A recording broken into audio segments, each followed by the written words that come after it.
If there is a line between internet spectacle and full-blown human train wreck, Chantal Marie, better known as Foodie Beauty, crossed it long ago, sprinting into the abyss of pure degeneracy. Out of all the locales that have graced the internet, few have ever documented their own downfall as willingly and unapologetically as she has.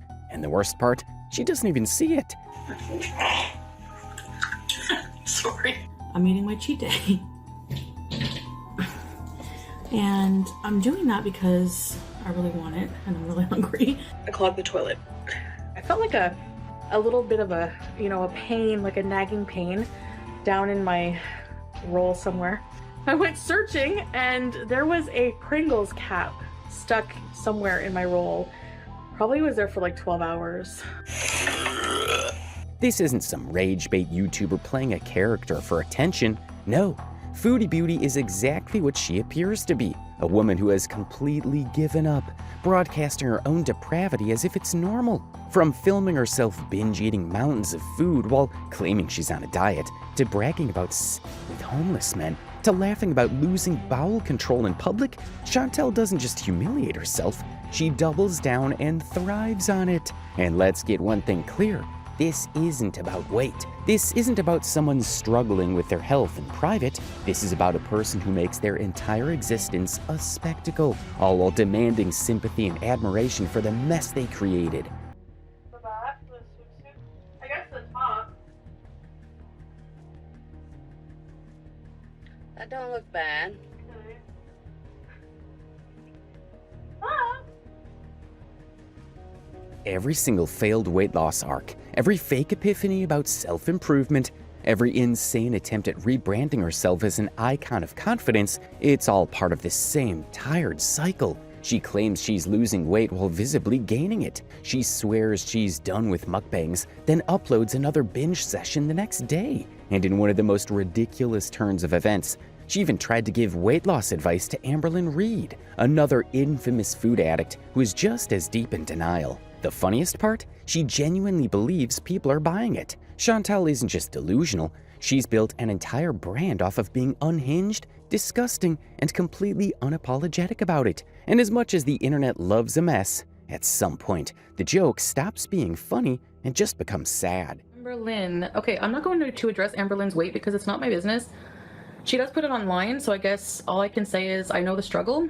So my advice, like how I stopped binge eating, is to because I still overeat sometimes, so I don't want to say, but actual binge eating, I don't binge anymore, like actually just sit and have binge sessions.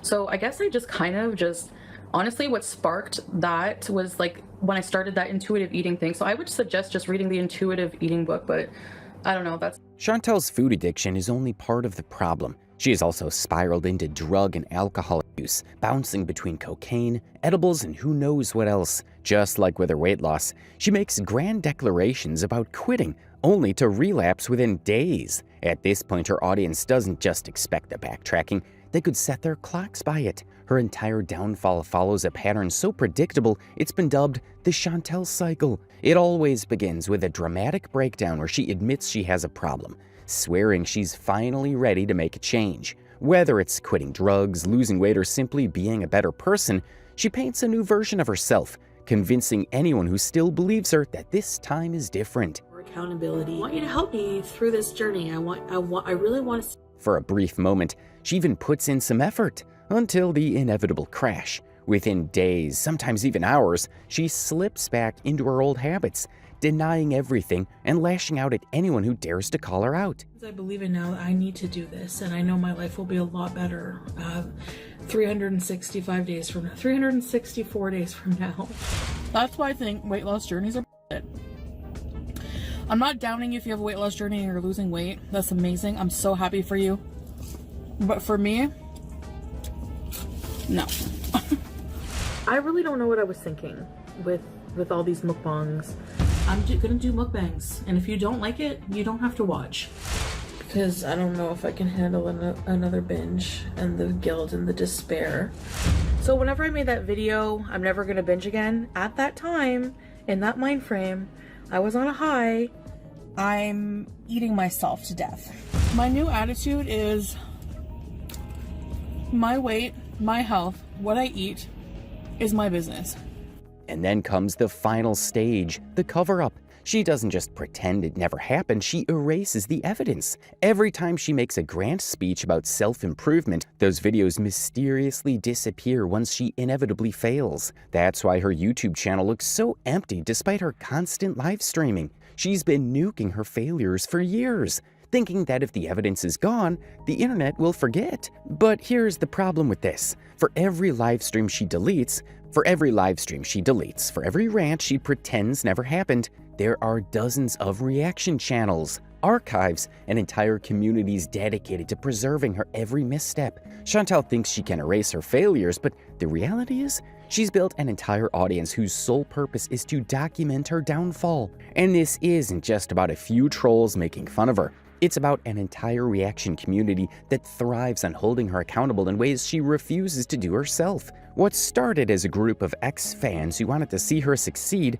has now transformed into a massive, well-oiled machine of critics, commentators, and channels that exist purely because of her own behavior. This is where Chantal's story takes a turn for the bizarre. Because unlike most YouTubers who rely on a loyal and supportive fanbase to grow, Chantal has done the exact opposite. She has created a community that actively despises her. At this point, it's impossible to ignore a harsh truth. Chantal has built a community that doesn't support her but actively hates her. And it's not because they started out as haters. No, many of them were once genuine fans who wanted to see her succeed. But after years of broken promises, erratic behavior, and public meltdowns, even her most loyal followers had enough. Instead of gaining a fan base that encourages her to grow, she's cultivated an ecosystem of critics, trolls, and reaction channels who make more money off of her failures than she does. Container of raspberries.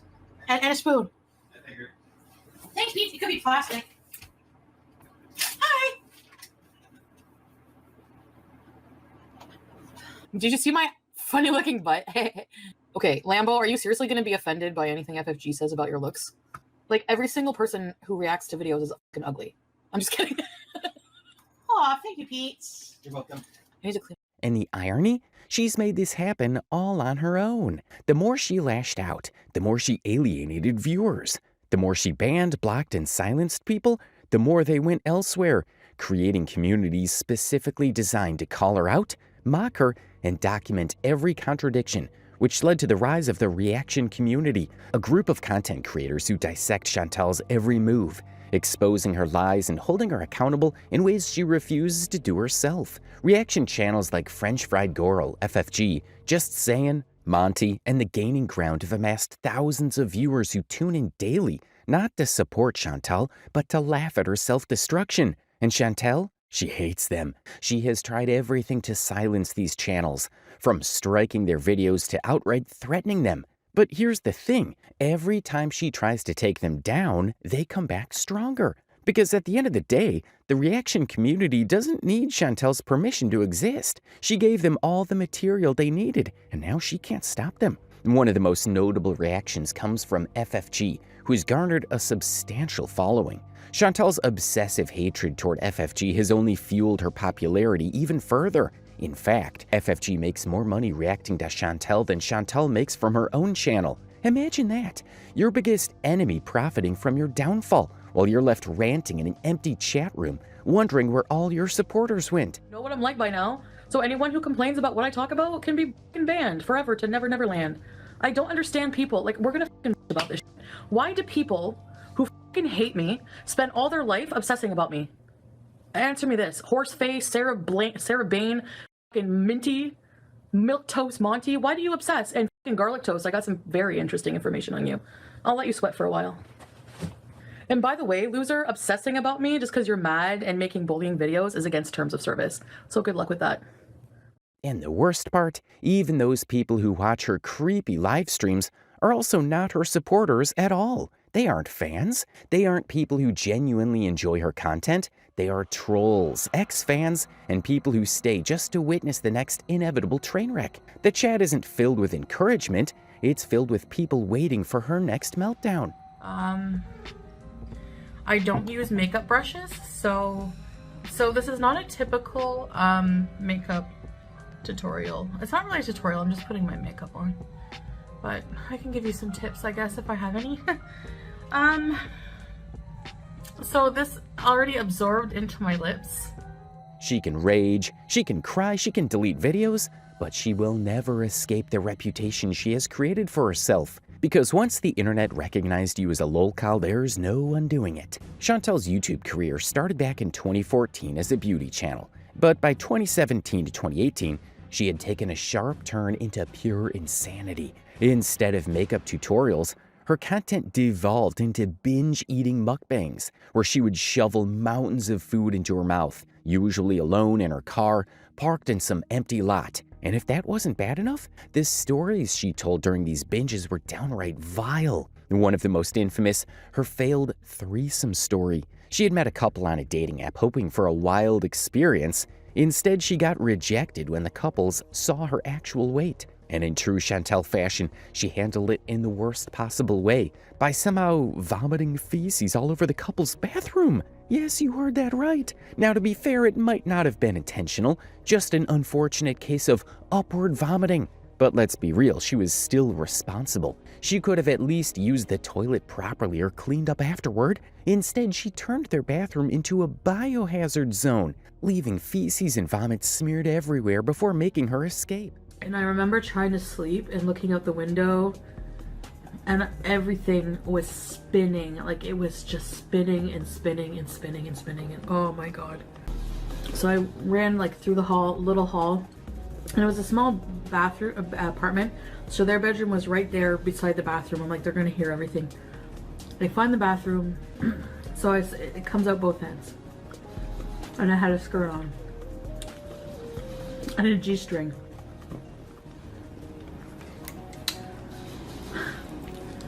The barf goes projectile all over their wall. The poop goes all over their floor. No towels, no paper towel anywhere in the bathroom, no toilet paper.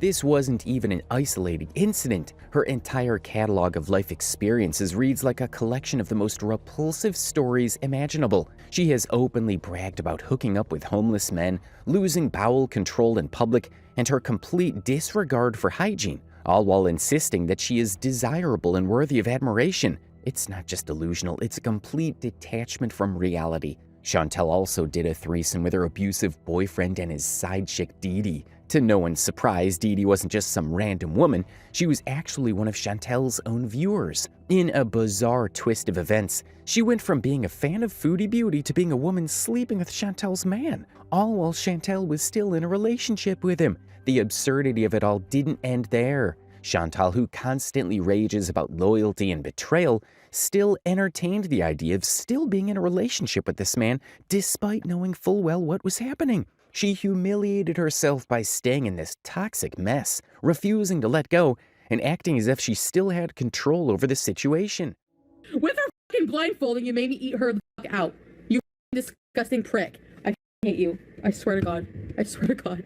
You fucking made me eat out her grape pussy, and she's fucking sweaty and disgusting. I paid your rent and you treat me like shit. I paid your rent and you move on to fucking Dee from Lachine with a grape pussy. I pay your rent and you fucking grape pussy. What we've seen so far is just the tip of the Chantal iceberg, so buckle up for the ride, because what you're going to see isn't just an internet disaster, it's a real-life horror story playing out in public, one live stream at a time.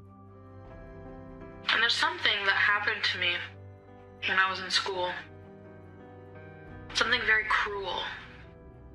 I never told anybody about it because it's so humiliating. And I don't know if I'll ever be ready to talk about it. I've never told anybody about it, not even my mother. And I think that's partly why I have so much hatred towards humanity. Given Chantal's actions and erratic behavior online, it's pretty clear she has some serious mental or psychological issues, whatever you want to call it. But these things don't just come out of nowhere. Usually they have a root cause. And in Chantal's case, a lot of it seems to trace back to her childhood. Chantal was born in 1984 in Cornwall, Canada. Her mother was only 16 when she got pregnant, hoping it would keep her boyfriend around, who at the time had a separate life and was married to another woman. But that plan didn't work out, and she ended up raising Chantal as a single mom. At first glance, you'd think this was a tough situation for Chantal, and in some ways it was. But she wasn't exactly deprived. If anything, she was spoiled, given everything she wanted without much discipline. The only thing she truly missed out on was a strong father figure, and that absence clearly left its mark. And you can see it in the way she constantly seeks validation from men, even in the most ordinary interactions. A waiter glances her way, he must be checking her out. A cashier is polite while holding her change, obviously he's into her. The desperation is staggering. He wanted me. I see a lot of people say they don't believe me when I say people hit on me because I'm fat. Dude, you need to give your head a shake because I get more attention now at this size or just being bigger than I did when I was smaller. So it's like... Chantal's men love me shtick has gone from eye-roll worthy to downright unbearable, and people have had enough. It's not just cringe, it's secondhand embarrassment in real time. She's so deep into her own fantasy world that she doesn't realize how absurd she looks. One YouTuber took it to the next level, dropping a downright hilarious roast that doesn't just call her out, it completely annihilates her delusions with brutal precision, and it's funny too. Oh, I got you. Go ahead. Oh, thank you. You guys, did you see? That guy was so into me. Hi, thank you so much for waiting. Here's your water. Is there anything I can get started for you today? How did he know that I wanted water? Oh, he loves me, guys. Oh, I got you, big mama. Come on through, you big, beautiful baby. Oh, thank you so much, sir. Okay, that guy kind of liked her. Aside from everything else, Chantal's dating history is arguably the most controversial and dramatic aspect of her entire online presence. But before we get into that mess, let's take a step back and talk about her unusual childhood. We'll circle back to the dating chaos in a bit. When Chantal was around 4 years old, her mother remarried, meaning she technically grew up with a father figure in her life. But if you ask Chantal, it's clear she never really liked him. And if there's one person she definitely couldn't stand, it was her little sister Nat. It's not hard to see why. Nat grew up with both of her parents, something Chantal never had. On top of that, being the youngest, Nat naturally got more attention from their parents, which might have fueled Chantal's resentment. Whether it was jealousy or just deep-seated bitterness, one thing is clear, Chantal never hid her dislike for her sister. Even one of Chantal's childhood friends recalled how she openly resented Nat, to the point where she wouldn't even let her watch TV. Instead of the typical sibling rivalry, it seemed more like a full-blown grudge, one that started early and never really went away. And that grudge, it's still alive. A casual hangout with family from years ago made that obvious. Chantal had gone to visit her mom, and Nat was there with her husband. Nothing fancy, just a regular get-together. But the vibe? Completely off. As usual, Chantal was the loudest in the room, trying to control the conversation and make everything about herself. Nat, on the other hand, barely engaged, throwing in the occasional response, but mostly keeping her distance. The dynamic between them was awkward at best, downright hostile at worst. Hawaiian pizza, and we are eating poutine pizza. Cheers. Hold up your food, everybody. But this is just the least of what happened in her childhood. Her unstable behavior only escalated as she got older, hitting a new level of chaos at 15 when she fell in love with a 21-year-old man. When I first met him, I was 15 and he was 21. So yeah, kind of to begin with. I mean, I was a mature younger person, but... Chantal, who was already in love with this man, continued seeing him in secret until her family found out. When they put a stop to it, forbidding her from meeting him, she did what any rational person wouldn't do. She faked a suicide attempt. Instead of seeing this situation for what it was, a highly inappropriate and dangerous situation, she decided to manipulate her way back into his arms through self-harm. It was a disgraceful, attention-seeking act that sent her mother into a panic. Terrified, her mother rushed her to the hospital, where doctors immediately saw through this stunt. They gave her a charcoal solution to neutralize the supposed overdose, but in classic Chantal fashion, she refused to play along. Convinced she knew better than actual medical professionals, she spit the charcoal out into the toilet, thinking she was outsmarting them. The hospital, however, wasn't about to take chances with her antics, so they forced her to stay under observation for days, and it was here that another lifelong pattern began to form, using food as both an escape and a power play. While in the hospital, she noticed an anorexic girl struggling to eat. Instead of showing basic human decency, Chantal leaned in with zero shame and said, "You won't finish this much anyway." The girl handed her the food, and just like that, Chantal devoured it without a second thought. This wasn't just a one-time moment of bad behavior, it was the beginning of something much worse. From that point forward, food became more than just comfort. It became an obsession, a tool, and something she never learned to control. I need a chip right now.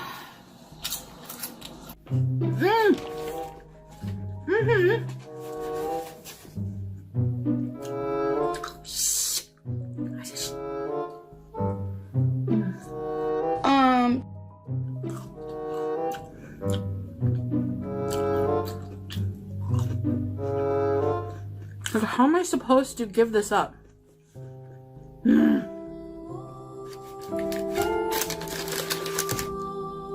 Why can't this food be good for you? After she left the hospital, Chantal didn't cut ties with this guy, not even close. The worst part, he wasn't just way older than her, he was also a raging alcoholic, and let's be real, probably a full-blown predator taking advantage over a 15-year-old minor. But Chantal didn't care. Even when he got violent, even when the red flags were practically blinding, she stayed. And the most horrifying thing is that she even lost her virginity to him. A miserable, heartbreaking situation for anyone else. But Chantal, she didn't seem to see it that way. And to be honest, this is very unfortunate, and I don't wish this to happen to anyone. And the chances are she did this, and you might think she was groomed by this person, but Chantal actually didn't see it that way. Not then, not now. She considered this to be a normal relationship, although it was far from being normal. And if that wasn't messy enough, let's throw in the fact that this guy had a pregnant wife. Yeah, while his actual child was on the way, he was out here preying on a 15-year-old. When the wife found out, she wasn't exactly thrilled. Instead of, holding her own husband accountable, she went straight to threatening Chantal. Now, should a grown woman be threatening a literal teenager? No. Should her rage have been directed at the predator she married? Absolutely. But Chantal being Chantal, she didn't even flinch. If anything, she doubled down. The threats, the drama, none of it fazed her. She just kept seeing the guy, like it was all some sort of rebellious love story instead of a complete disaster. This guy lied to me in and out, okay? I didn't know that this guy had a girlfriend who was pregnant with his child. A girlfriend who liked to fight. And she was older. She was in her mid-20s. This girl tried to make my life hell when she found out about me. Like, why don't you attack him? Why me? I didn't know about you, But at that point I was already really in love with him, or so I thought. And she was so mean about it that I was like, you know what, bitch? I'm gonna keep screwing your boyfriend. Chantal was a hard-headed teenager, and even after she got busted out of the hospital, she continued her relationship with this abusive predator. But her mother, already fed up with Chantal's antics, finally had enough. She kicked her out of the house and sent her to a group home with other troubled teenagers her age. And this is where things got even worse, really worse. This group home wasn't just filled with rebellious teens, it was packed with kids who used drugs, hung out with much older men, and lived completely recklessly. Chantal, of course, fit right in. She wasn't some innocent bystander in all of this. She threw herself straight into the chaos. She got involved with older men, many of whom were clearly predators, and rather than being disturbed by it, she seemed to have no issue with any of it. One of the most bizarre stories being the time she slept with a fingerless old man. Yes, a mentally unstable, fingerless old man she met at a bar. Most people would see this as a clear reason to turn their life around. But Chantal, she didn't think anything of it. She met him at a bar, which, first of all, why was a 15-year-old even at a bar? But instead of realizing how insanely bad this situation was, she actually took him to a bedroom. And then things took an even more pathetic turn.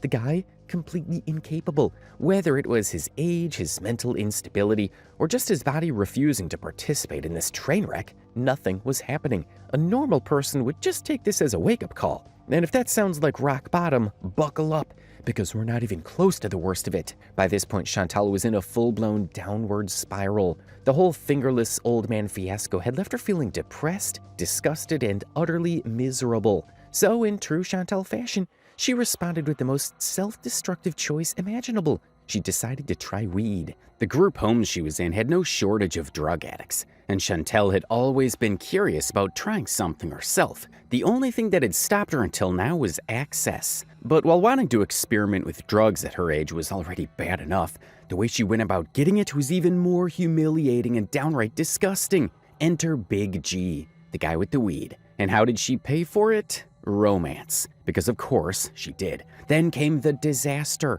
Her 21-year-old boyfriend found out, and instead of dumping her, which would have been the sane thing to do, he punched Big G in the face. And Chantal, being the walking disaster that she is, decided the best way to fix the situation was to sleep with Big G as an apology. But here's the real kicker. She didn't even enjoy it. Because, well, turns out Big G wasn't so big after all. Chantal's behavior was as wild back then as it is today, and what we've seen so far is just a glimpse of the chaos. But if you think trading romance for weed and messing around with a fingerless old man was rock bottom, oh no, we haven't even scratched the surface. Because when it comes to humiliating, unhinged, and downright pathetic dating choices, Chantal has an entire catalog of disasters.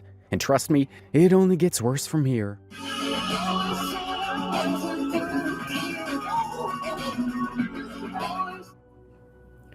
Why didn't I visit my mom? Because there's a lockdown and it's an hour drive. I don't want to. Timestamp it. If there's one person who has appeared almost consistently in Chantal's creepy mukbang videos, it's she met him back in the group home. Because of course, where else would she meet someone willing to tolerate her? They started off as best friends, then somehow ended up as romantic partners. And in true Chantal fashion, she ruined that too. She cheated on Pete's with Bibby, a guy who would later become her actual boyfriend. Pete's might have stuck around after she cheated, but Chantal had already moved on. Despite this, Pete's remained a constant presence in her life, eventually becoming her roommate and a major figure in her online presence. While he is undoubtedly awkward and lacking ambition, he somehow ended up being one of the biggest victims in the Chantal saga. She repeatedly talked about her other boyfriends in front of him, disregarding his feelings entirely. Even after Pete's defended her countless times against online critics, she showed him no loyalty or care. The worst example of this was when Pete's lost his beloved cat, Koss, and was visibly grieving and unwell. And what did Chantal do? She ditched him to go see her boyfriend, leaving him to suffer alone. Pete's, despite everything, still stood by her side for years, but Chantal saw him as nothing more than a backup option, someone she could use for convenience before discarding when no longer needed. It was the perfect example of how she treats everyone in her life. Disposable, unimportant, and only useful as long as they serve her purpose. Despite Pete's unwavering loyalty and willingness to be her emotional punching bag, Chantal still discarded him without a second thought. But that's just what she does. Uses people until they have nothing left to give, then tosses them aside like yesterday's leftovers. And nowhere is that pattern more apparent than in her disastrous dating history. Her next long-term relationship was with Bibby, the man she cheated on Pete's with. Unlike Pete's, Bibby wasn't interested in being part of Chantal's online freak show. He hated being on camera, and it showed. Every time she shoved the camera in his face, he looked like a hostage being forced to participate in something he wanted no part of. Their relationship lasted 8 years, but in reality, it was doomed from the start. What's up, guys? We are going to eat this delicious mafe. Look at that. Don't you want to bite? So traditionally in Senegal and in other African countries too, you eat off the same big plate. Yeah. Like there's one big plate of food made for the whole family and for friends and neighbors who come and eat, right? And they invite everybody to eat. They're so generous and nice. And everybody just eats, you know? But if I go into your spot, is that rude? Yes.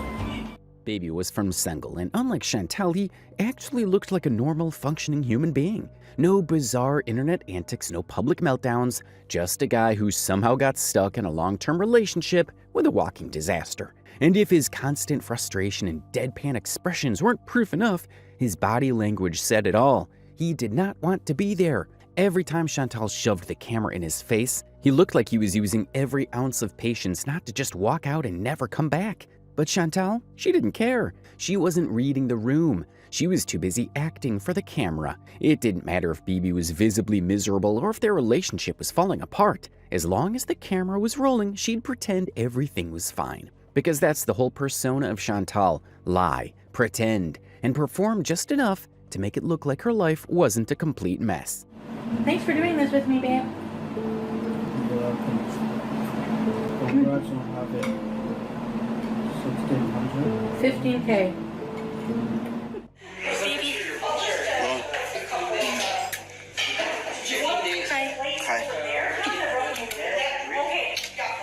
Chantal herself admitted to cheating over Bibi with multiple guys. Now, considering her track record of lying and making up stories for attention, this could easily be another one of her fabricated tales. But at the same time, would it really be shocking if it were true? I had an affair on Bibi. Actually, I had a couple affairs on Bibi. It's not funny. I feel like an and he's gonna hate me. But I was a piece of and he was ignoring me a lot. You don't know. You only know I had sex with the Jamaican guy with the 16-inch wiener. You don't know about Diego, and you don't know about James Charles. This is Chantal we're talking about.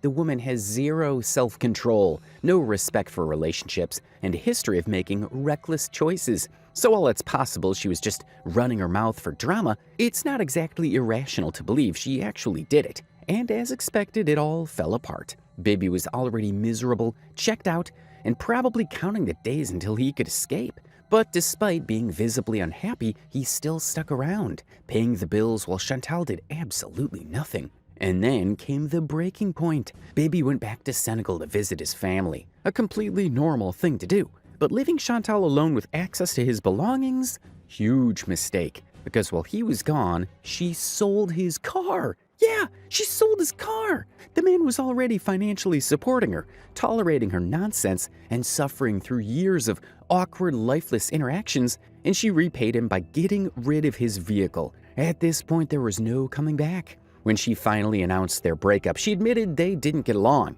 But instead of owning up to anything, she doubled down and said that Bibi was just too normal to deal with her. Which, honestly, she wasn't wrong. Because at the end of the day, Bibi wasn't the type to engage in Chantal's endless chaos. He didn't thrive on drama. He didn't seek attention. He was just a guy who probably woke up every day regretting his life choices. But here's the funniest part. Chantal was actually sad about it. Not because she lost Bibi, but because she now had to be alone. She did what she always does. Ran to the internet, crying, playing the victim, and making a spectacle out of it. And this right here, it proves exactly what Chantal cares about. It was never about the relationship.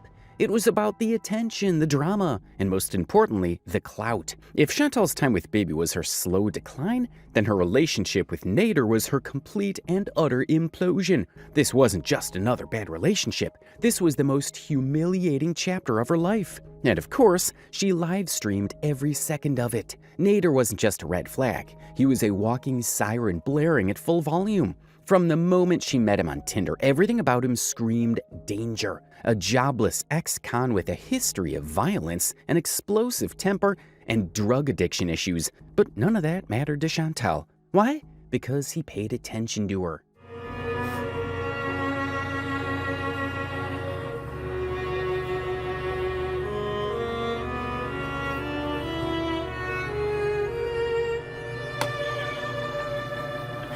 Oh my god. Oh. After the breakup with Bibi, Chantal wasn't exactly drowning in romantic prospects. Let's be real, nobody was checking for her. For an entire year, she stayed single, not by choice, but because nobody wanted her. That is, until Nicholas came along. Now, picture this. Chantal sitting in a car with a guy she actually liked for once. Nicholas was charming enough, and for a brief moment she probably thought she had finally hit the jackpot. But then, mid-conversation, he leaned in and asked for a kiss. And of course, Chantal, desperate for any kind of male validation, didn't hesitate. One thing led to another, and well, you can guess the rest. By the way, his name is Nicholas. So, anyway, gets in, and I grab his face right away. I'm like, you have the cutest face, and I'm so glad you have nice teeth. This guy is, oh my god, we just had we couldn't keep our eyes off each other. He's like, you're so pretty, and oh guys, he grabbed my hand, and his hands are so soft, and he was like touching me, and I'm just like, and then like he's like, can I have a kiss on the cheek? And I'm like sure. And then we just kind of like our lips just like, we made out. Oh my god, he's got nice breath. We were both chewing gum. We were making out, and he was like kind of touching me, just like, you know, and he was like touching he likes my stomach. I don't know.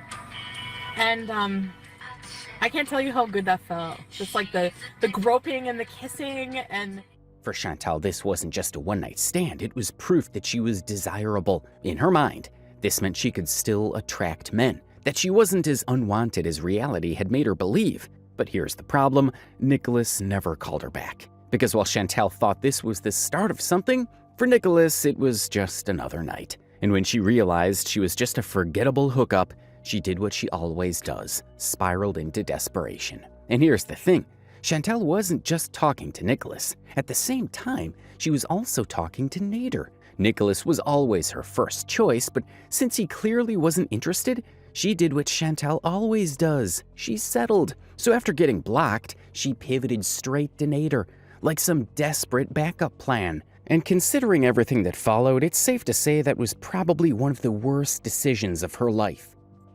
She like bossy, like tells me what to do all the time. Like not tells me what to do, but like, yeah, he tells me what like I should like.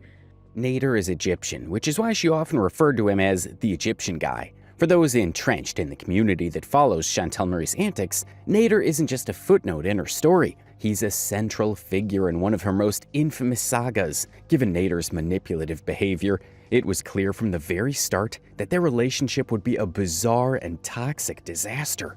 But here's the catch, Nader wasn't the only one responsible for it. Chantal played a massive role too. So we go in his room. He's got the cleanest room I've ever seen. He's got like a small like bed like yours, a bit bigger, and then like a big mattress on the ground. So I'm just like, oh, like what? This is gonna be so awkward. There was still light out. So to ease the mood, he starts smoking. He lights up this Moroccan hash, and we get totally fucking baked. And then he like I don't want to say this, but you guys are gonna be so. I don't do this on a regular basis. I don't even do it really, but I did it for some reason. I did it, and it's not good to do. And if that changes your perception of me, I apologize. But I did he busted out like a bunch of lines of cocaine. Ooh. I know. Nader was a drug addict and a walking red flag. But somehow, Chantal didn't seem to care. Actually, scratch that. She was flattered. He told her he liked fat women, and that was all it took. She ran with it, convincing herself that this was some kind of deep, twisted love story instead of what it really was, an absolute train wreck. She had no standards, no self-respect, and no hesitation. All that mattered was that he wanted her, or at least pretended to, and that was enough. This guy, I don't know what it is, he just really, really likes me a lot.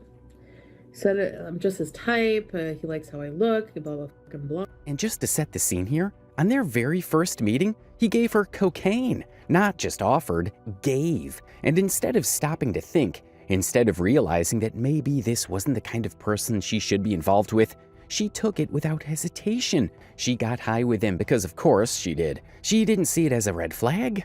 No, in her mind, it was just another chapter in her ridiculous self-destructive soap opera. So we go in his room. He's got the cleanest room I've ever seen. He's got like a small bed like yours, a bit bigger, and then like a big mattress on the ground. So I'm just like, oh, like what? This is gonna be so awkward. There was still light out.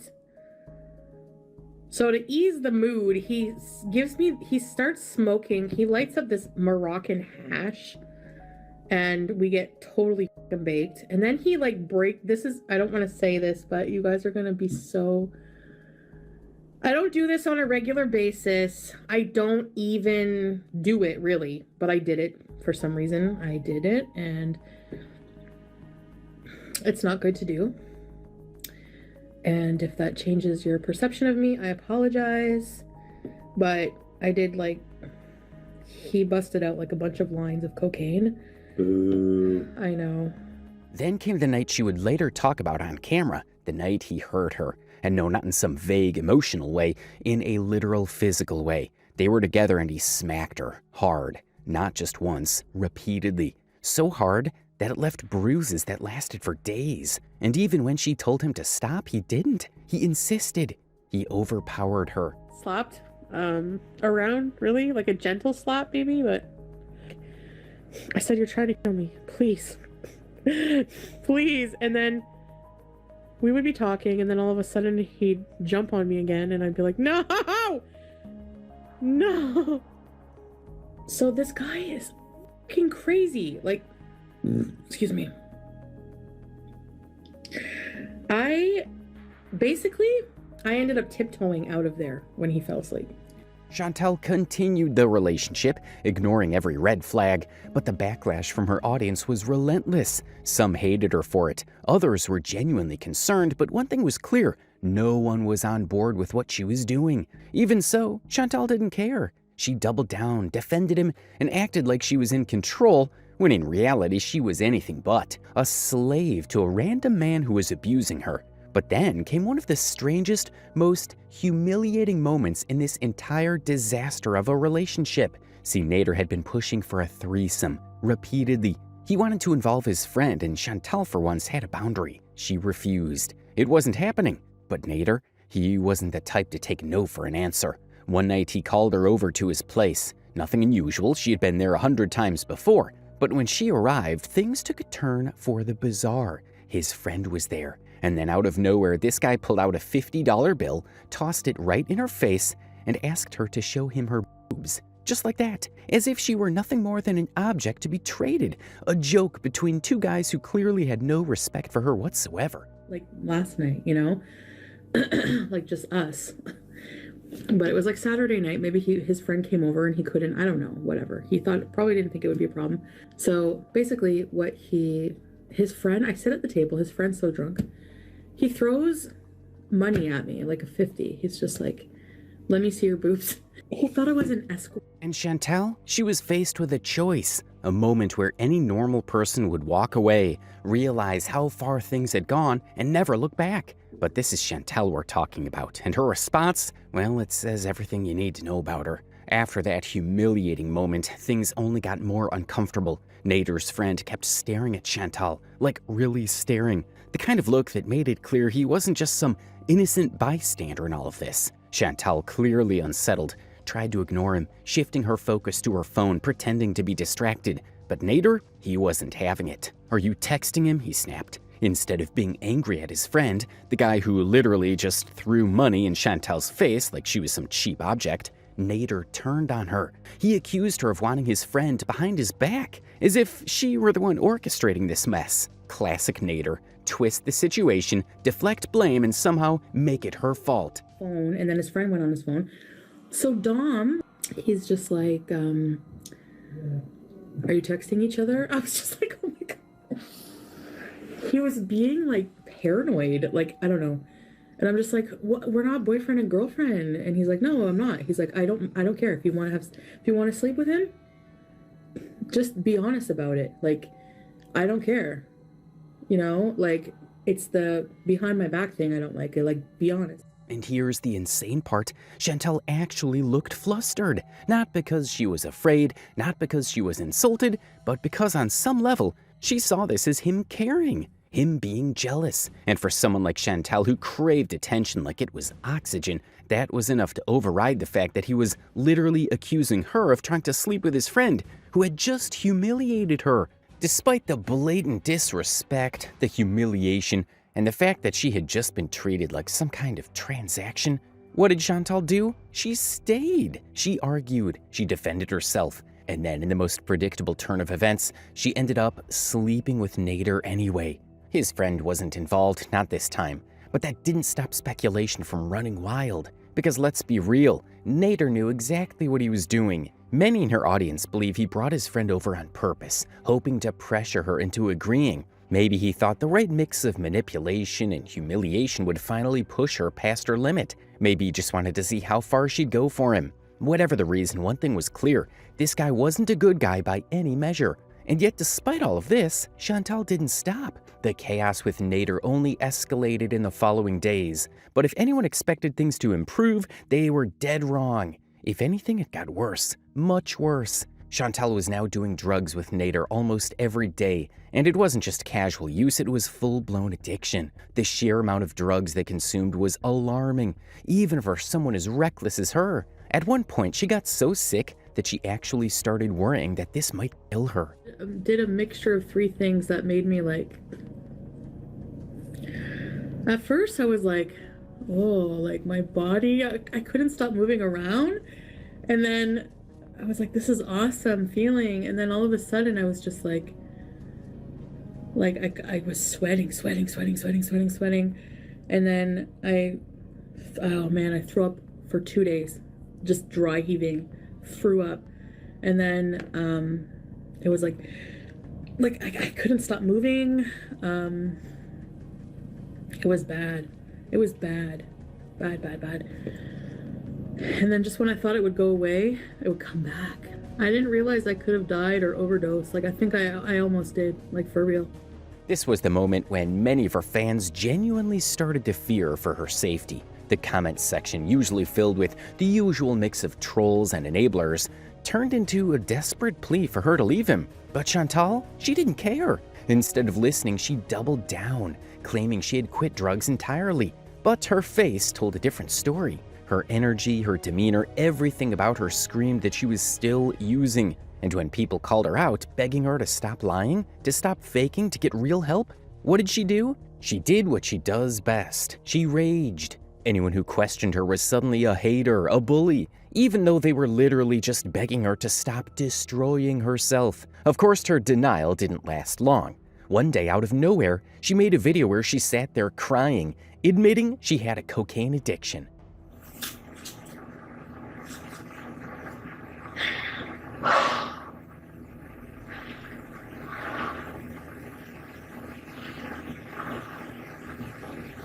I can't stop shaking. I've been shaking all day.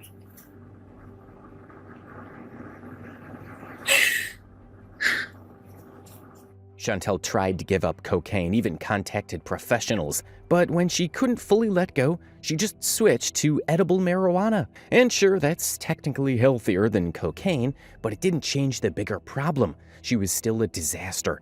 She was still tangled up with the man who made her more miserable than she already was. And here's the worst part. After all of this, after everything she did for him, after all the humiliating, degrading, life-destroying choices she made just to stay close to Nader, she never even officially announced that they were in a relationship. That's right, this entire mess could have just been some long, drawn-out, drug-fueled situation. And speaking of things she kept hidden, although we've been calling him Nader, Chantal actually went out of her way to keep his real name a secret for as long as possible. Instead, she referred to him as Dom, most likely because of his dominant, controlling nature. But then, in the most unfortunate slip-up, she accidentally exposed his real name during a live stream. While calling him, she casually flashed her phone screen to the camera, and boom, there it was, Nader. Once the audience had his name, it was game over. People immediately started digging, trying to find out more about him. And what did they find? It was disgusting.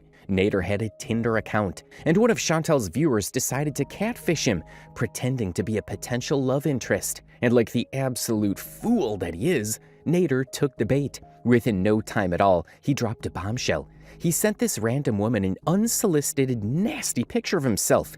You know, that kind of picture. When Chantal found out about this, you'd think she'd be furious, right? Maybe finally wake up and realize what kind of man she was dealing with. But nope. Instead of being mad, instead of confronting him, instead of anything normal, she immediately defended him. She flat out denied it was even real, saying the photo wasn't of Nader and that he was completely innocent. So, it doesn't look like his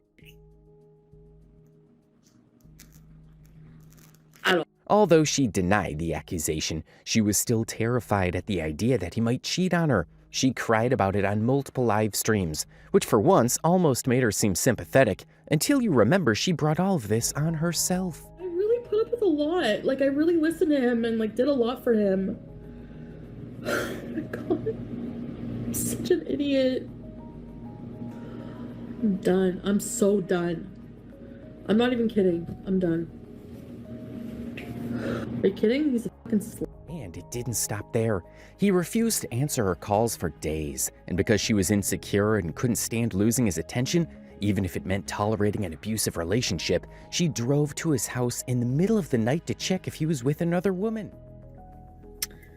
No, like, I don't think anyone was home. I don't know. Like, he has his room, which was dark, but I mean, if you're in the room with somebody, it's gonna be dark. I didn't hear any noise.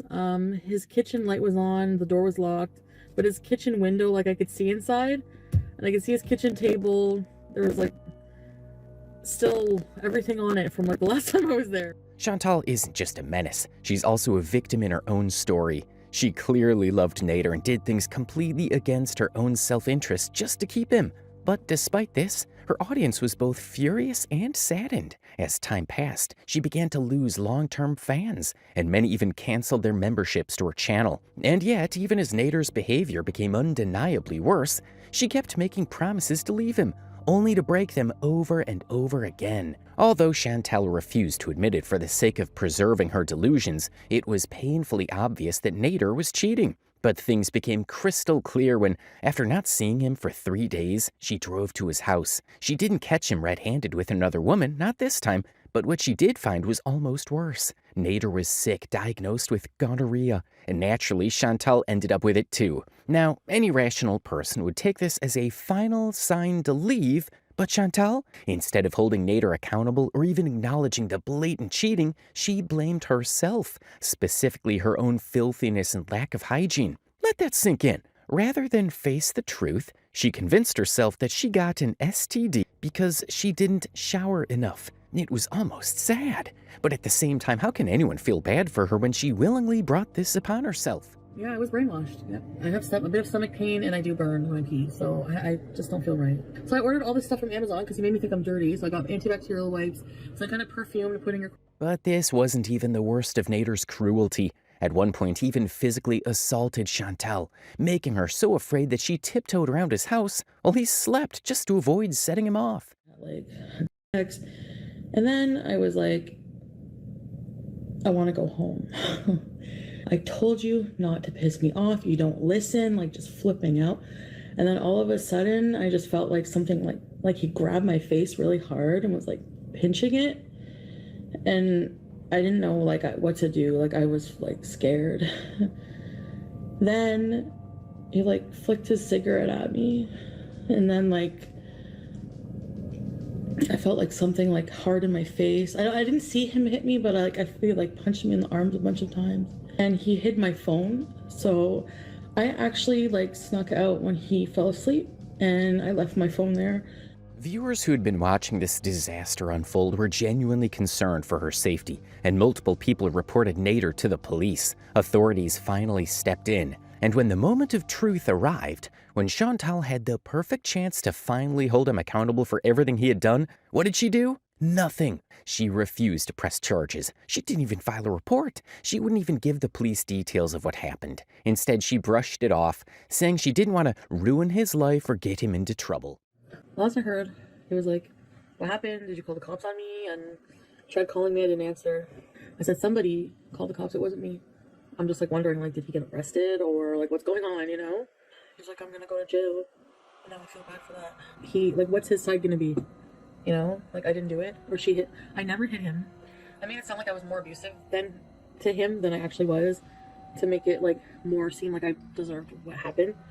Do you know what I mean? I'm not gonna lie though. Like I still have feelings for him. Those don't just go away automatically. But if he's on probation and there's a police report filed against him, will he go back to jail? I hope. I don't know. He said he would. I mean, I'm not looking to. I wasn't looking. For someone who had spent weeks crying on live streams about how horribly Nader treated her, this decision was baffling to her audience. But in Chantal's mind, it made perfect sense. Because despite everything, being cheated on, manipulated, physically hurt, and humiliated, she still wanted to be with him. Nader, of course, continued his abusive behavior, trying to censor her from talking about that night. He didn't want the truth coming out, and even when she visited her therapist, he was furious that she wanted to go alone. He hinted at the fact that she was afraid she might talk about what he did. I literally just left him at the pharmacy because I say I want to go back home after and have my therapy in private. That cost me an hour of being screamed at in the car, in my face, screamed at. Why do you want to be private? What are you hiding? You know, I know nothing about you. You keep getting mad about that night and like just like getting like loud with his hands. So it's like, go get your prescription. No, I'm not going. Throws the prescription. So finally I got him to go in and I locked my bank card and drove away.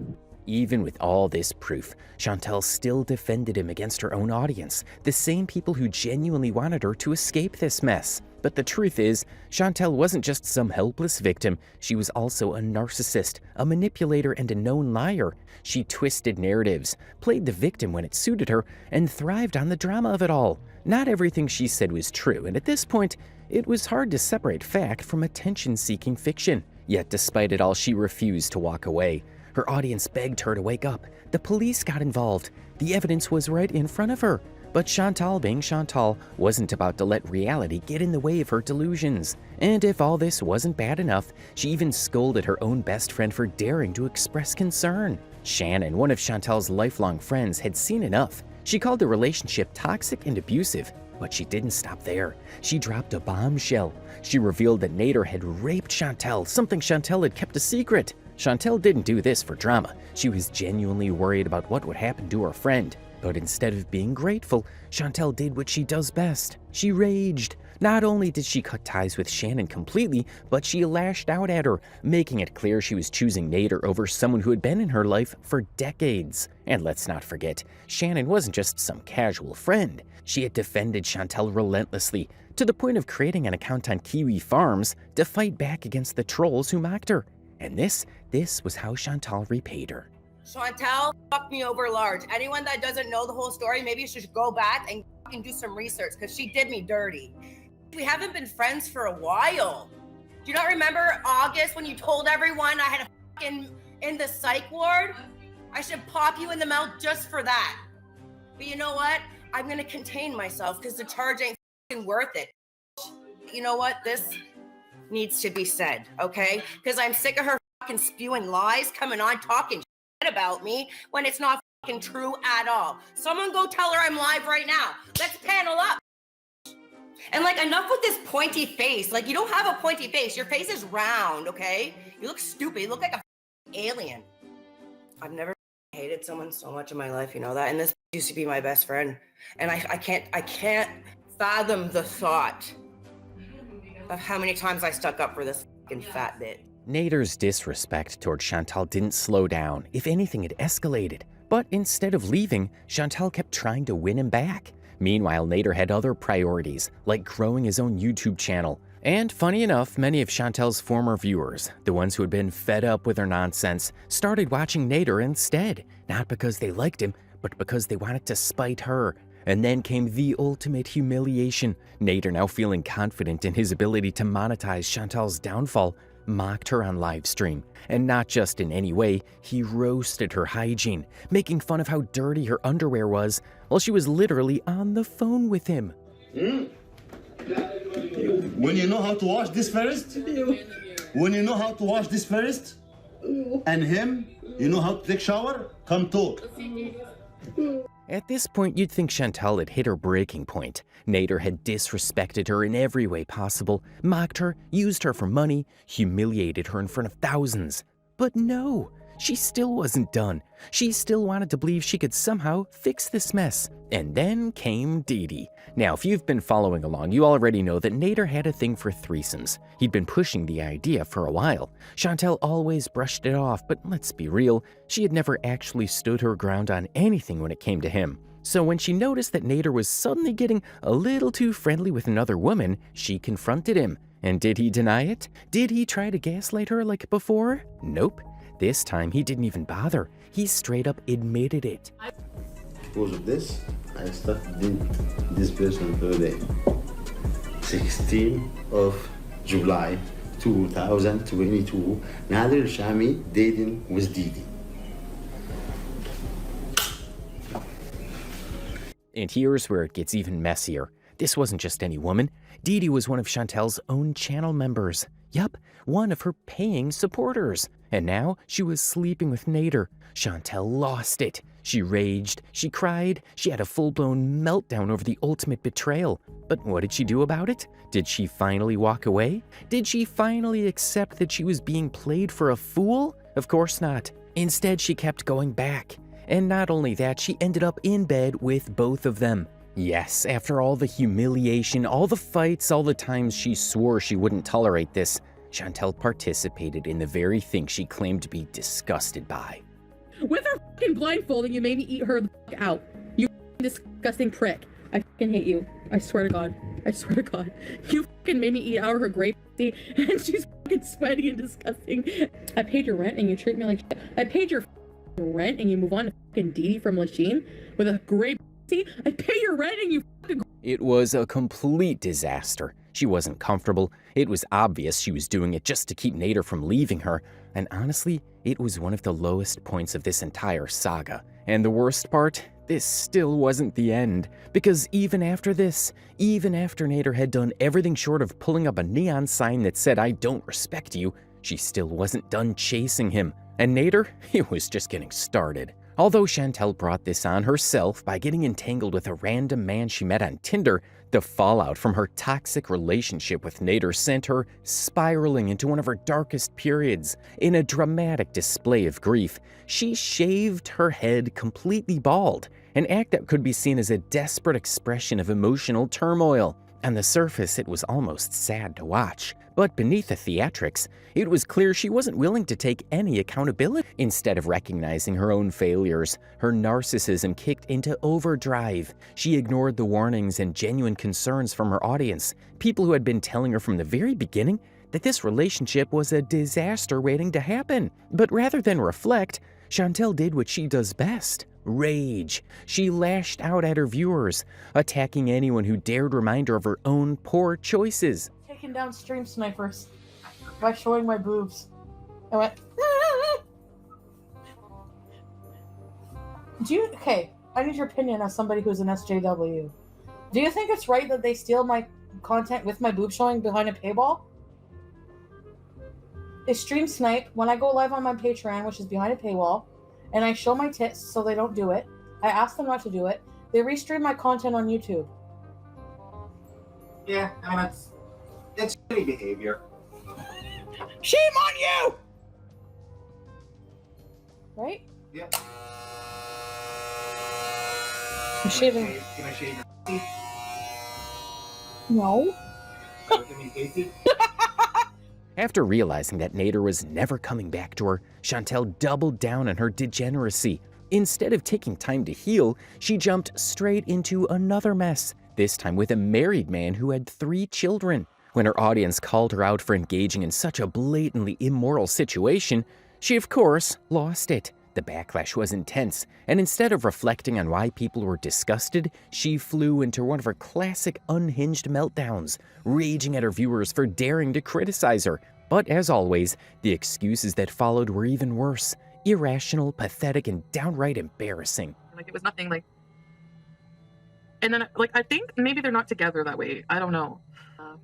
I'm, like, just surprised. I think I just don't really think about it as much as I should. Because I just, like, naive to think, oh, like, as if a married man would come on a dating app. Like, I'm really dumbfounded that they do this. No, I don't think they're in a happy marriage or something. He's not going to see her for, like, 3 years. So maybe he has to move on. He came here seeking asylum. So he had to leave his family, and he needs some... But it didn't take long before Chantal abandoned the married man for yet another new boyfriend. And then in what seemed like a complete 180-degree shift, she suddenly found religion. Overnight, she declared herself a Muslim, posting a video titled "My First Hijab," a move that sent the internet into an absolute frenzy. At first value, it seemed like she was finally embracing some kind of structure and morality in her life. But could anyone really trust her? This was the same woman who had made countless promises to change, only to revert back to her vile and nasty behavior within days. And yet this time something felt different, or at least she wanted everyone to believe it was different. I know that I will be forever remembered for my rages. I always have tried to do what I felt was the appropriate thing to do. when it comes to criticism. I mean, I started a YouTube channel. I was just throwing myself into this, and I really just never imagined what kind of world it was, and I really had no idea. Chantal presented herself as calm and reformed, a stark contrast to the raging, food-guzzling spectacle she had been before. But despite her attempts at rebranding, the cracks in her act were already showing. She couldn't fully mask her true nature. The way she justified her past rages was telling. She excused them as things she had done because she thought they were appropriate at the time. As if any sane person would believe that her public meltdowns, threats, and relentless insults were ever appropriate. It was obvious that this was just another phase, another mask she was wearing until it inevitably slipped. I know that I will be forever remembered for my rages. I always have tried to do what I felt was the appropriate thing to do when it comes to criticism. I mean, I started a YouTube channel. I was just throwing myself into this, and I really just never imagined what kind of world it was, and I really had no idea. While you might think this is just a coincidence or something trivial, the rabbit hole Chantal dives into becomes even deeper, this time masked under the guise of religious devotion and fake conservatism. But like everything else she's ever done, this facade wasn't built to last. Despite knowing Salah for only a few weeks online, Chantal made a bombshell announcement. She was moving to Kuwait to marry him. Her audience, however, wasn't buying it. The reaction was overwhelmingly negative, with the comment section flooded with concerns that Salah was nothing more than another scammer like Nader. They urged her to slow down, to actually get to know the man before uprooting her life for yet another questionable relationship. And for once, they were right. This wasn't just hate, this was genuine concern from people who had watched her make the same mistakes time and time again. But did Chantal listen? Of course not. Instead, she doubled down, brushed off their warnings, and did what she does best, raged at anyone who dared question her decisions.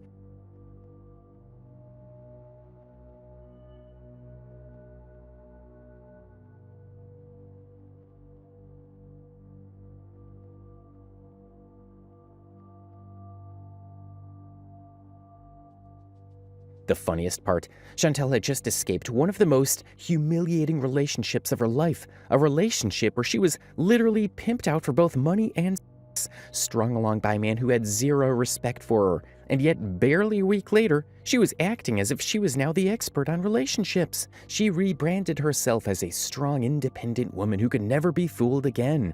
The irony is almost painful, because in reality, she's the easiest person to fool. All it takes is one guy sending a half-assured "I love you" text, and she's all in, no questions asked. You think I would actually go with a scammer? You people actually, your problem is you don't know me. You think that I would actually, he's interested in you. That's the one red flag. Name one reaction channel that's better. But Chantal didn't stop at just convincing herself. She tried to convince the entire internet. She even made a video explaining why men love her, trying to flip the backlash into some kind of jealous outrage. According to her, people weren't concerned for her well-being. They were just bitter that she was desired by men. Never mind the fact that the criticism wasn't about her. It was about the obvious red flags of the situation. But logic and self-awareness had never been her strong suits, and this time was no different. I'm sorry, but again, I'm funny, I'm pretty. Not very humble by saying that, but I'm just saying, how do people, seriously, I could name you 10 things why people would want to date me. The kicker, this video came out just days after she claimed that she was going to be a humble person with moral integrity. If anything, this only solidified what people had been saying all along. This religious transformation was nothing more than a poorly constructed act, a last-ditch effort to rebrand herself after destroying what little credibility she had left. And the worst part, she wasn't even doing a good job of keeping up the charade. Then, in what felt like record time, Chantal followed through on her impulsive decision and actually moved to Kuwait to meet Salah. And just like that, the two got married. Well, married, because as expected, even their wedding announcement was suspicious. The entire thing felt rushed, forced, and incredibly staged. From the lack of genuine chemistry between them to the awkward way Salah behaved on camera, it was obvious that something wasn't right. And if her audience had doubts before, those doubts were now sky high. Not only that, but Chantal wasted no time declaring Salah her soulmate. Yes, after just a few weeks of talking online, she suddenly found the love of her life, a man she barely knew, in a country she had never lived in, and whose background was a complete mystery. But here's the kicker. For the very first time, Chantal admitted that her relationship with Nader was toxic. Of course, this revelation came long after the damage had been done, and only when it suited her narrative. But something still felt off. Because how do you go from surviving an abusive relationship to immediately calling the next man you meet online your soulmate? The whole thing was suspect from the start, and it didn't take long for that suspicion to turn into full-blown controversy.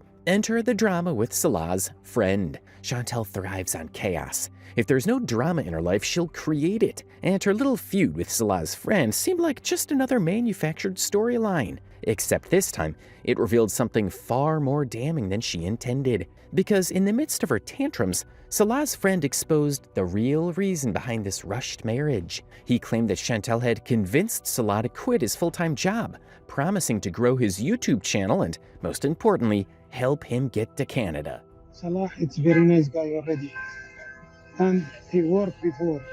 And he leave his work. And he going for this Chantal, she play with him. In the end, he changed to another company. And he going to manager, not salesman. In the end, the first day he start, second day, third day, he said, I don't continue. I will go back to Chantal. How come? You lose your job. This one, she will go after 2 months. This time he start. Now she will go after maybe 20 days. How come you continue without work? She's with me. She will grow my channel. She will take me Canada in his dream. Now, let's be real. This isn't the first time Chantal has latched onto men from developing countries. Every single guy she's hooked up with has had one thing in common. They all wanted a better life. And Chantal, she was more than willing to dangle Canadian residency like a golden ticket. So what are the odds that Salah, just like the others, saw an opportunity in this so-called relationship? About 100%. When Salah's friend spilled the truth, Chantal lost it. She had just sworn off her old raging tendencies, claiming she was a changed woman, but that promise didn't even last a full week. She flew into an unhinged meltdown, cursing out Salah's friend like he had personally destroyed her life. This guy, he is the biggest loser in the Middle East, all right? We're eating dinner, and we get alerted to the fact that a loser reaction channel sit there 5-hour live stream asking Allah what I smell like. Are you kidding? I smell better than your wife. She smells like a dirty dog, all right? And she snores like a pig. You, Allah, sharmuta hanzir. You're not gonna get away with it, buddy. But that wasn't enough, because Chantal doesn't just rage, she goes for absolute destruction. Not only did she attack Salah's friend, but she dragged his wife into it, who had nothing to do with this situation, and insulted her viciously. This guy, he is the biggest loser in the Middle East, all right? We're eating dinner, and we get alerted to the fact that a loser reaction channel sit there 5-hour live stream asking Allah what I smell like. Are you kidding? I smell better than your wife. She smells like a dirty dog, all right? And she snores like a pig. You, Allah, sharmuta hanzir. You're not gonna get away with it, buddy.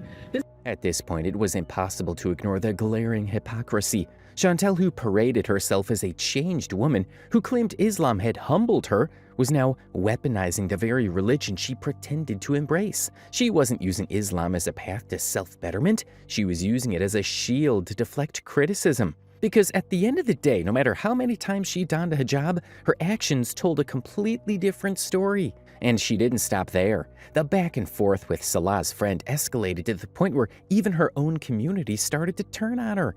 The people who had blindly defended her through every mess she created finally began to see the truth. Salah wasn't some devoted, loving husband. He was in it for something else. Maybe it was money. Maybe it was the promise of Canadian citizenship.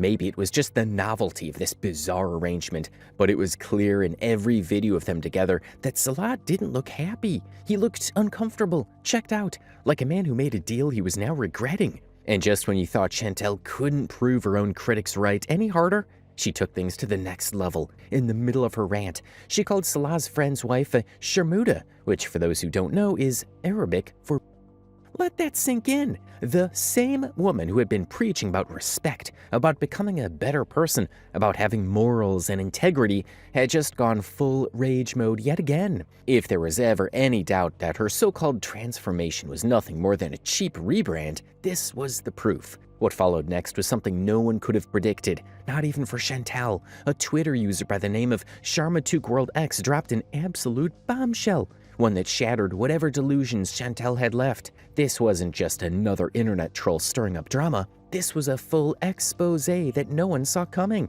For months, Chantal had been screaming at the internet, foaming at the mouth over people calling Salah a scammer, a fraud, or anything less than the perfect man she painted him to be. She threw tantrums, insulted anyone who dared question their relationship, and swore that Salah was nothing but an upstanding, respectful man. Well, turns out, reality had other plans. SharmodaWorldX came forward with leaked Instagram messages between her and Salah, and what they contained was downright vile. He wasn't just casually flirting or being inappropriate. No, he went full unhinged. We're talking about messages like, "I will pee on you and take a dump on you," and even more gross things than this, which is shocking to even talk about. Let that sink in. This was the man Chantal had been defending to the ends of the earth. This was the guy she claimed was different from her past relationships. And now here he is, exposed in the most humiliating way possible. And the best or worst part, this wasn't even speculation. There were voice messages, actual recordings of Salah's voice saying these things, leaving zero room for doubt. This was as real as it gets, and the internet had receipts.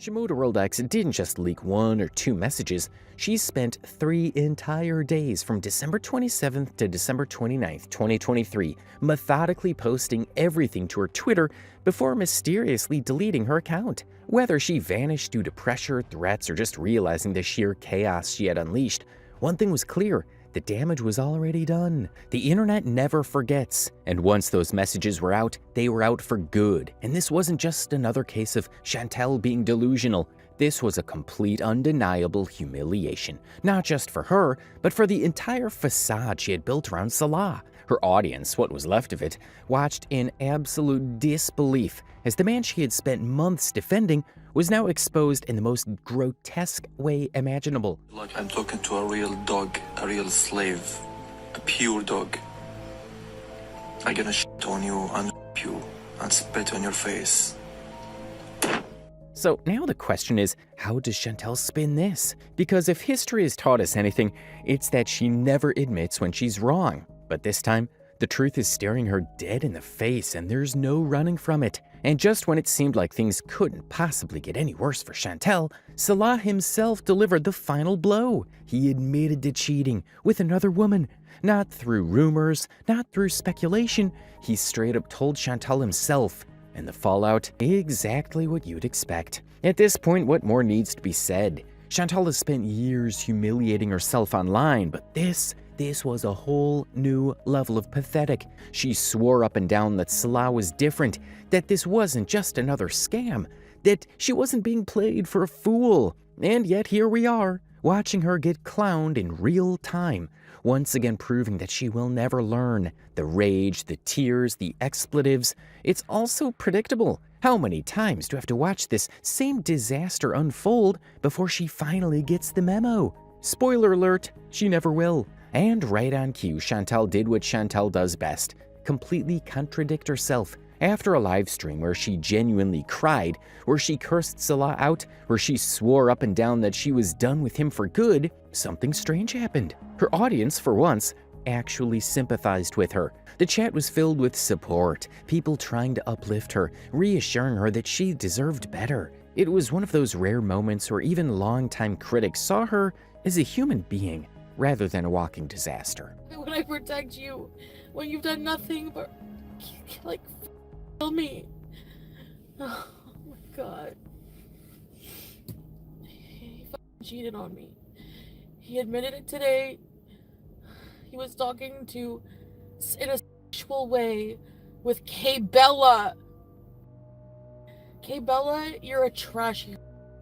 I hope you know that. And what you did will come back to you 1,000. You'll never find love. You'll never find a man. Yeah, what the thank you so much. Oh, he just messaged me that. Good, you deserve it. You deserve everything. You deserve more than that. But this moment, it didn't last long, because not long after that emotional breakdown, Chantal came back defending Salah. Yes, you heard that right. The same man she was wailing about, the same man who admitted to cheating, the same man whose disturbing DMs had just been exposed. Suddenly, he did nothing wrong. The mental gymnastics here were insane. That was the time. I'm not excusing anything, but at this point, people are more pressed about it than we fucking are, and it's our relationship. Number one, I was supposed to move back to Canada permanently. Okay, he didn't know when the hell he was going to see me again, and he was lonely. But that's not excusing it. But we were kind of separating because. What the fuck? Thank you so much. Oh, he just messaged me that. Good, you deserve it. You deserve everything. You deserve more than that. Oh, he's mad that I'm outing him. I'm never, ever, ever, ever. Fuck men. I'm done. I'm done. I'm never, ever.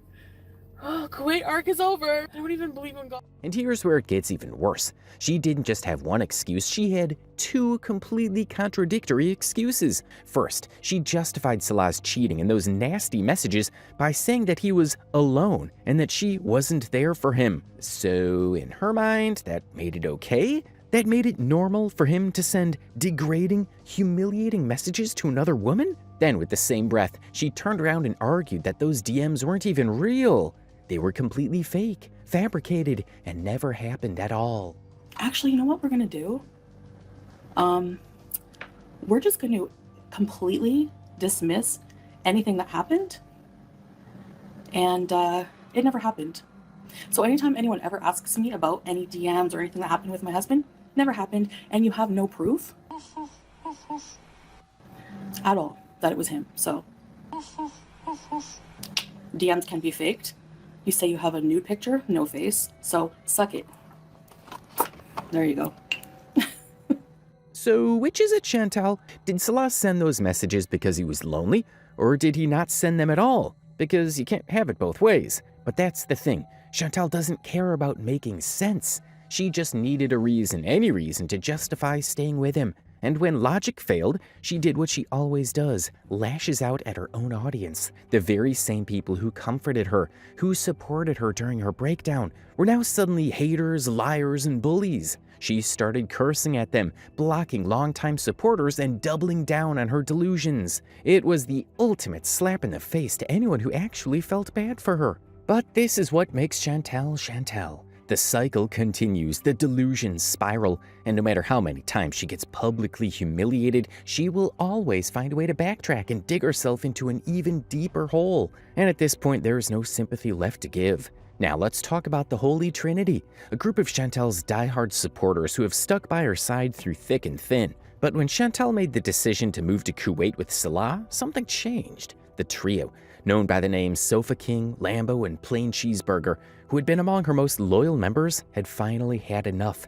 They weren't just any fans, they were special, supportive, and even when everyone else was against her, they continued to defend her, believing in her and offering positivity. But even they couldn't handle it anymore. Their decision to leave her membership after Chantal moved to Kuwait was the final nail in the coffin, showing just how far Chantal's own community had become. These weren't just casual viewers, they were people who once saw Chantal as a misunderstood figure, the ones who believed in her through the chaos. But when they witnessed how Chantal treated Pete's her ex-fiancé, and how she emotionally and financially decimated him, they couldn't justify supporting her anymore. Oh, by the way, Chantal, did you notice that I poached your Trinity from you? Plain Cheeseburger, Lambo, and so all mine now. I stole your Trinity.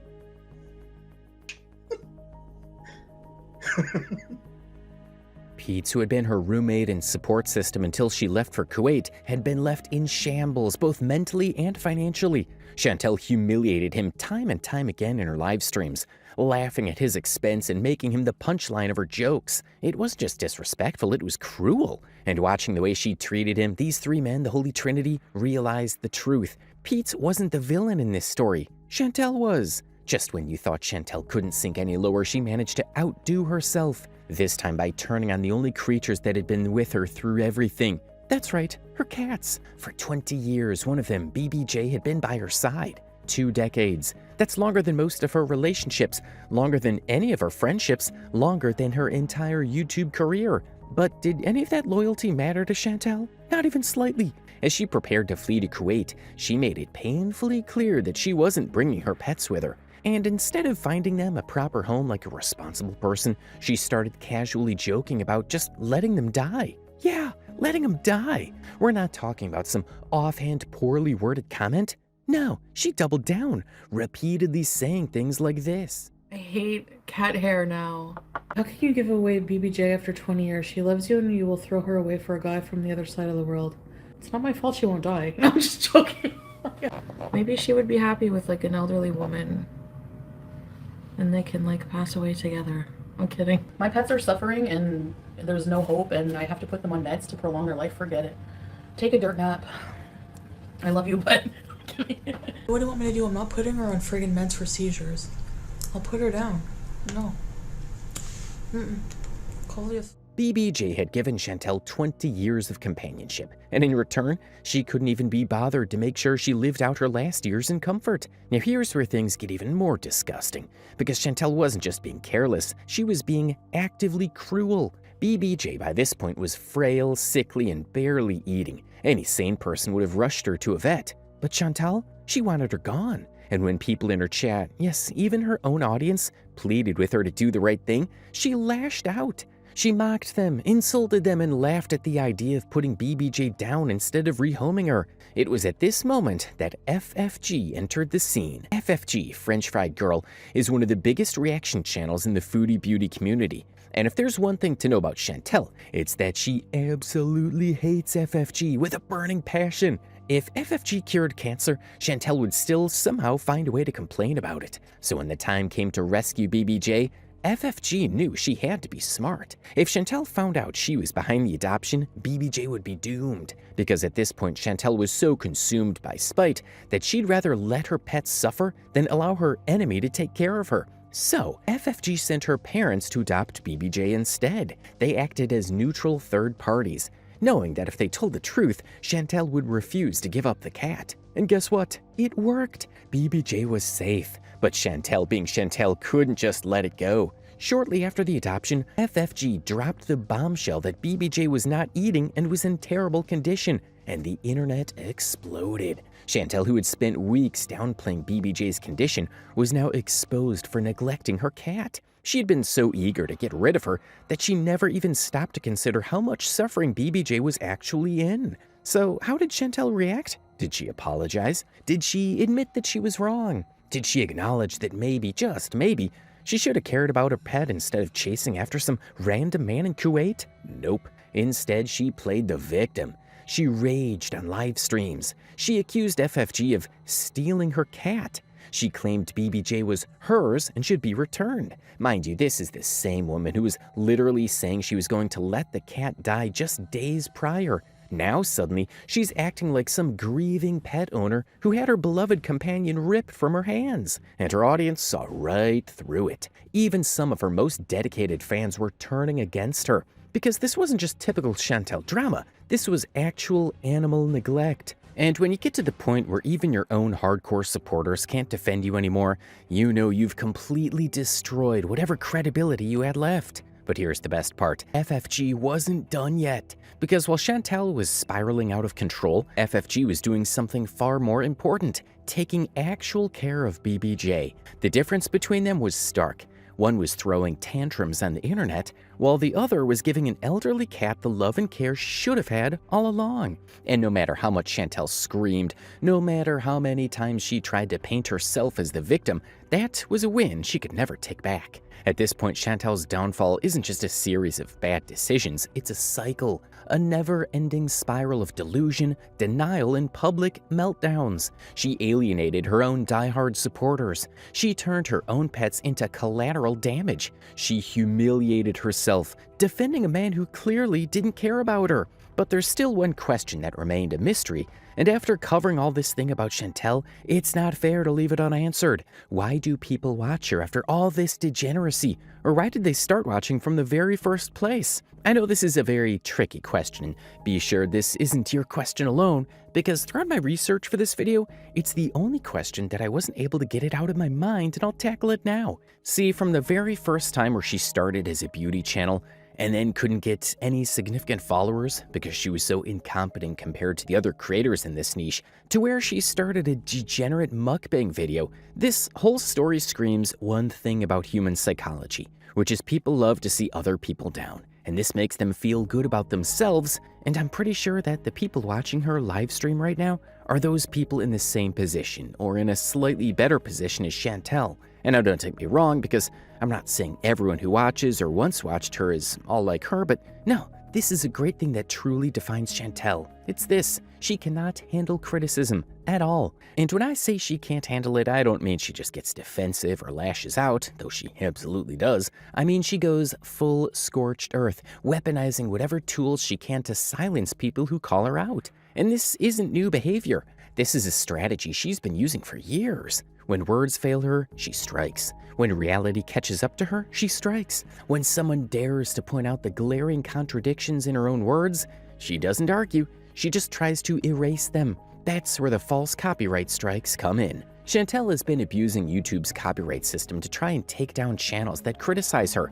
It's not about protecting her content, because let's be real, her content is just hours of unhinged live streams. It's about silencing voices that hold her accountable. And two of the biggest names on her hit list, Charlie Gold and Zachary Michael. Charlie Gold is one of the most well-known reaction commentators in the Chantalverse. And if there's anything Chantal hates more than accountability, it's being mocked by someone more composed and intelligent than her. Charlie's content wasn't just funny, it was razor sharp. She picked apart Chantal's lies, hypocrisies, and failures in a way that was brutally effective, and Chantal couldn't stand it. Instead of proving Charlie wrong, which, would require actual effort and self-improvement, Chantal did what she always does. She weaponized YouTube's copyright system to try and take down Charlie's channel. It didn't matter that reaction content is protected under fair use. It didn't matter that Charlie was well within her rights to criticize her, since Chantal is bringing her life for the whole internet to see. Chantal didn't care about the rules. She cared about shutting up her critics. And Charlie wasn't the only one. Zachary Michael, the YouTuber Chantal threatened. If you've been around the reaction community, you probably know Zachary Michael.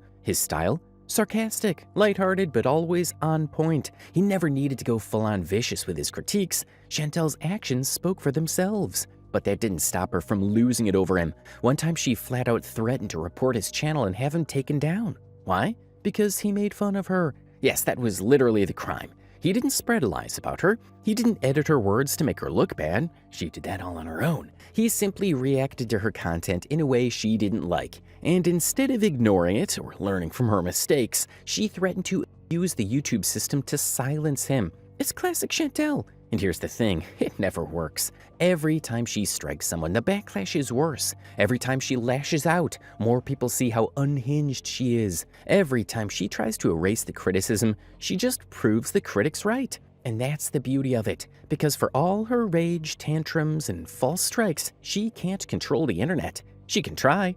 She can scream, she can report, she can block, she can delete, but at the end of the day, her own actions will always come back to haunt her, because the internet never forgets.